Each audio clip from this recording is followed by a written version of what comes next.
Ya, sekarang kita akan melanjutkan pada eh, percakapan yang kedua. Di di dalam kita mempelajari connection antara human capital dan innovation, saya mau menyebutkan apa sih yang harus dilakukan oleh human capital dalam konteks dia sebagai individu, kemudian bagaimana dia bisa mengkapitalisasi untuk perusahaannya. Di sini disebutkan dalam buku e-book yang kedua adalah bahwa SDM itu harus melakukan pada fungsi-fungsi inti untuk menambahkan aktivitas yang mempunyai nilai tambah. Dalam ini misalnya bagaimana dia akan membangun inovasi itu di dalam mengembangkan produk-produk yang menjadi tugas pekerjaannya dia, kemudian dia bisa melakukan inovasi terhadap perancangan dan implementasi, pengembangan teknologi yang terkait dengan pekerjaan dan tugas-tugasnya. Juga di dalam melakukan pemasaran jasa dari apa yang dilakukan dan apa yang di menjadi fokus oleh perusahaan maupun untuk industri yang uh, dia ada di dalam dunia itu. Selain itu juga disebutkan di sini bagaimana inovasi itu juga harus menyentuh pada persoalan-persoalan jasa yang disampaikan kepada para pelanggannya. Jadi secara inti semua aktivitas itu harus tercerminkan untuk menjadi keunggulan bersaing bagi perusahaan itu menghadapi kompetisi yang saat ini berlaku. Di situ yang ditekankan pada bab 1 ini bagaimana individu, baik itu dia seorang employees atau dia seorang manajer, bahkan seorang pengusaha semakin ditantang untuk selalu terdorong untuk melakukan inovasi-inovasi baru, temuan-temuan yang bisa menjadikan daya saing atau keunggulan bersaing bagi dirinya untuk menghadapi berbagai macam perubahan-perubahan yang sangat disruptif seperti yang saat ini dialami. Kalau kita lihat misalnya sebetulnya kalau kita bisa melihat hikmah dari COVID-19 saat ini atau wabah yang sedang kita alami, bagaimana kita semua ditantang secara individu untuk melakukan aktivitas-aktivitas yang mungkin sebelumnya tidak pernah terpikirkan. Sekarang kita harus bekerja dari rumah, belajar dari rumah, maka kita harus membangun cara kita untuk bisa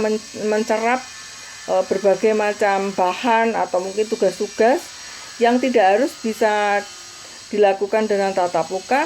Kita bisa memberikan alternatif-alternatif dengan cara-cara yang berbeda.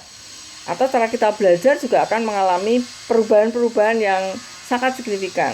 Demikian juga pola-pola kehidupan kita sehari-hari. Yang biasanya kita apa-apa mudah untuk mencari di luar, bagaimana kemudian itu bisa kita cari dan kita usahakan hanya dengan material-material yang terbatas ada di rumah. Itu contoh-contoh kecil. Sebetulnya kita di-challenge untuk membangun inovasi yang disebut tadi dengan termasuk dengan persoalan indigenous innovation. Kalau dulu kita tidak pernah menduga misalnya mempelajari resep-resep leluhur dulu untuk menghadapi batuk atau panas, maka sekarang banyak sekali resep-resep yang digagas atau dimunculkan kembali dari yang disebut indigenous innovation. Jadi mungkin leluhur-leluhur negara kita itu sudah pernah menuangkan atau menginspirasi kepada kita sebagai penerusnya, tapi kita tidak pernah mendalaminya. Maka di saat-saat seperti ini itu juga sebetulnya ada sesuatu hikmat yang besar yang kita bisa pakai sebagai kesempatan untuk menggali indigenous innovation. Itu hal yang relevan dari apa yang disampaikan di dalam buku dengan konteks yang saat ini sedang kita hadapi. Jadi kembali lagi mengenai exploring judul hari ini, mengenai exploring the connection between human capital and innovation in the global world.